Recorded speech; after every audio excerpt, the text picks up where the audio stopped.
Hello everyone and welcome to Claret and Booze. My name's Nick. This is a quick match review, post-match review after we just drew. We sort of stole a point in the end at home to Newcastle.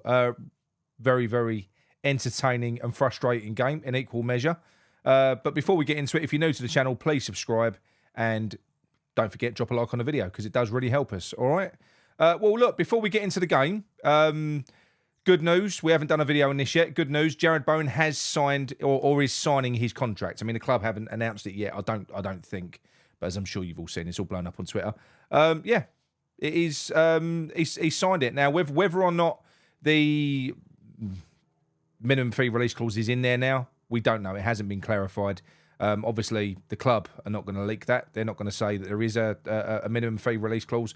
But I'm pretty certain if there is, it will be far more substantial than the one that was being refused, which was the 50 million, which is what we were told. So that was never ever going to get signed off on, you know.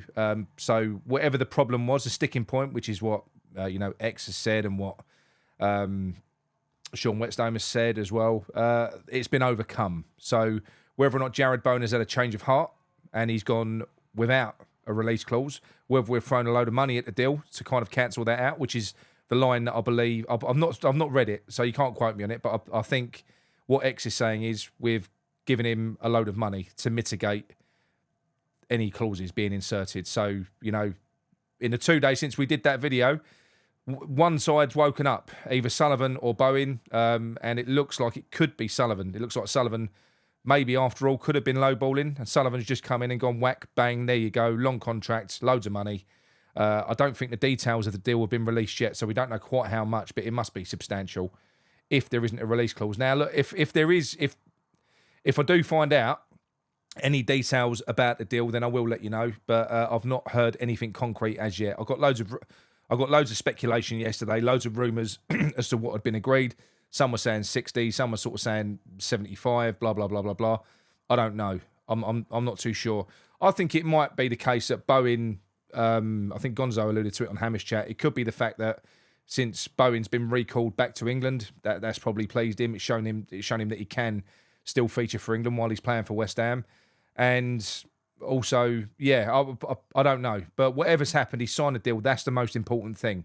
You know, just 2 days after the video, you should all pat me on the back because it's all on Claret and Booze. Well, it's not. It's all on the person that gave me the information. So well done. So well done. Because if it weren't me, it would have been someone else. It would have been someone else. So yeah, all good. Right now, the game today. It was an interesting watch. It was very competitive, very evenly matched, I thought. Not if you look at the stats. Look, tactically, we know we set up to concede possession and hit on a counter-attack. We're a counter-attacking team. That's what we do. We set the low block. We say, have the ball, try and break us down. Newcastle was struggling desperately in the first half. They couldn't do it. We sucker punched them with a good goal from Souček. We went 1-0 up. And Newcastle continued to struggle throughout that first half to get an opening. They couldn't find a way through. But I sort of said to my son, we was watching the game together, I said, I guarantee you we come out slow in the second half, you know, as we have done in every game. Every game this year, I said, I guarantee we come out slow. The other team come out, you know, one team's had Valium, one team's had Red Bull. It's the way it looks at half-time lately. And so it played out. I mean, the first half was good because even though we didn't have much possession, we looked effective with the ball. We were really aggressive. There were some lovely tackles flying in. You know, the referee was a complete wanker, I've got to be honest. There were some terrible decisions that went against us today. Peter Wanks, it was Peter Wanks as well. So he's definitely getting a donkey later, 100%.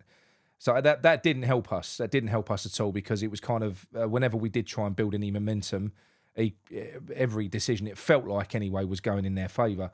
But look, it was two evenly matched teams. Newcastle came out in the second half and they fucking blew us away for a period. We could not get the ball off of them. We just sat back. We just set out, it looked, to try and close out the 1-0 win, which is always a stupid thing to do. We can't do it. I don't know why. I don't know why we do that, but we did. Two good goals from Isak, probably avoidable. There was a VAR decision for an offside on the first one, but it looked like because it came off of Alvarez. Well, actually, the first when the ball was whipped in, Souček was playing what's his name onside, was playing Isaac onside, and the ball came back off of Alvarez anyway. You know, Alvarez had to get his head on it because I think it was Fabian Schär was next to him. If he hadn't have headed the ball, then you know Schär's got a free header on goal. So I don't blame Alvarez for it. And once Isaac gets that ball, he's burying it. It's as simple as that. So that's 1-1. And then, you know, another good goal. Well, it's actually a brilliant goal that they scored. They did seem to be targeting Soufal's side at this point, as they have done a lot. There was kind of, Eddie Howe definitely changed something tactically. They were far more incisive with their passing and their creativity, far better. And like I say, they did blow us away for a period. It could have been, and probably should have been more. You know, Isaac could have had a hat trick when he rounded the keeper. But it was getting frustrating. I was getting very fucking annoyed, and it took so long for us to make changes because although Souček scored in the first half, the stream that I was watching, his stats flashed up on the screen, and in the first half he made 8 passes with a 33% pass accuracy, and he ran 6.5 kilometres in that first half. 6.5 kilometres, 8 touches of the fucking ball or 8 passes. I don't know. So look.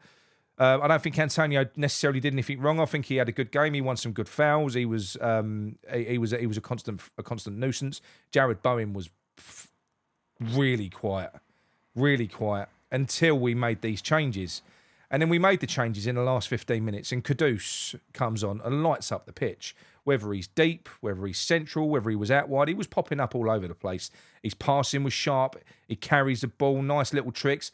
Good bit of interplay with Paqueta at times. Those two are gonna be dangerous when they're on the pitch together for long periods. If there was anyone that was going to score from that point, it looked like it was going to be us. It did.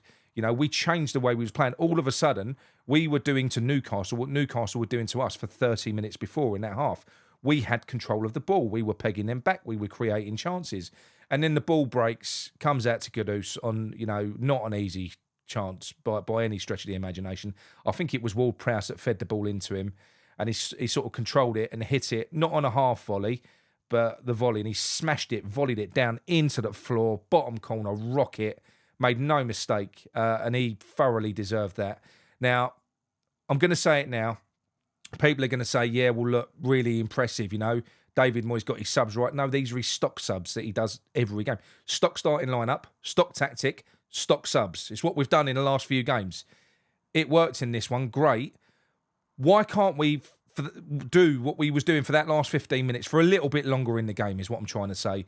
I'm not saying we've got to go gun-ho and go at the game for the full fucking 90 minutes if he doesn't want to, but we've clearly got the ability in that team to hurt teams.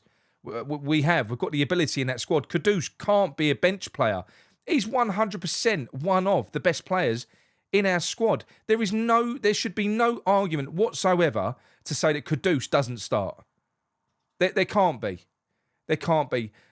You know, the way that we're setting up, even if you just play it for a half and even if you just play that way for the first half, you play shithouse football for the first half. We've got the ability to take the ball and to take the game to other teams. Why wait until they've scored or until you're losing before you do that? That could have and probably should have been a win. We were a better team today overall, even with our tactical constraints, and they were constraints. You know, I think we were a better team. And when you look at both teams side by side, if you look at it player for player, Newcastle were injury ravaged. They had about 6 players out injured. They had loads of players out. They played on Wednesday night. I know we played on Thursday night, but they played PSG. They were weakened. You know, if you're ever going to have a chance, to beat them and to sort of take them apart, it was today. They was asleep in the first half. They really were. So I don't know. I'm really happy. I'm over the moon with the draw because we deserved it. I think the share of the points was the right outcome in the end.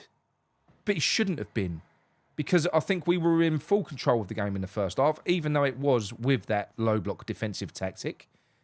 But that was more because Newcastle just it wasn't working for them. They had to change some things about, and they were half asleep. They couldn't cut us open. They didn't have what it took to get through us. But then in the second half, they fucking did. You know, and we sat back deeper and we just kept inviting them on. I don't know why we've got to keep doing it. You know, we don't control the game. We don't. You know, we allow the other team to control it and just kind of gamble and hope that they're going to miss chances, or I just don't know why we have to do it, is all I'm trying to say. You know, I think we're on the cusp of something really, really good here this season. Just a few tweaks. Get fucking Kudus in that team. Like I said, Kudus and Paqueta in the same team. They're going to be dangerous. Jared Bowen was shit for 75 minutes. He woke up the minute Kudus and Benrahma came on the pitch and we started playing new football. Bowen did something amazing on the right-hand side where he sort of chopped inside, flashed the ball across the box, and if Nick Pope doesn't get his hand on it, Benrahma or Alvarez are tucking that away. You know, he did nothing before that point, Bowen. So there's so many players that suffer because of the way that we play, and we have so many players that flourish when we play more progressively. You know, we can do it. Do you know what I mean? We can. So I don't know why we don't. That's all I'm saying. But look, I'm going to leave it there. 2-2 is a fair score. We got away with one. We did get away with one. I think we need to back ourselves a lot more. Moyes has got to back these players and be a bit braver in these games. We could have and should have beat Newcastle today. We could have. Newcastle won at the races. They were injury ravaged, and we had that first half to put them to bed, to be quite honest, because they weren't switched on at all. And we were lucky not to get blown off the park for the first 30 minutes of the second half. But great finish from Kudus. Brilliant goal. Fantastic. If there's ever a fucking play me now moment, that was it. You know, Kudus does not look like he needs to be bedded in, does he? He doesn't at all. You know, he looks like he can play anywhere. He looks like a Paqueta type player. Like I said, he's effective. He was popping up everywhere, all over the place. Get him on the pitch. Get your best players on the pitch. It's simple.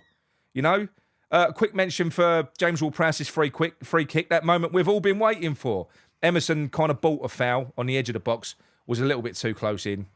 It was great technique from James Ward-Prowse, but it wasn't close. It was kind of as about a foot over the bar. Sorry, that's me dog barking. So I'm going to close this stream now. We're back later on. Come and watch us on our birthday show. We'll be starting at 8 p.m. All right? Fucking shut up, dog. All right, in a bit. Bye.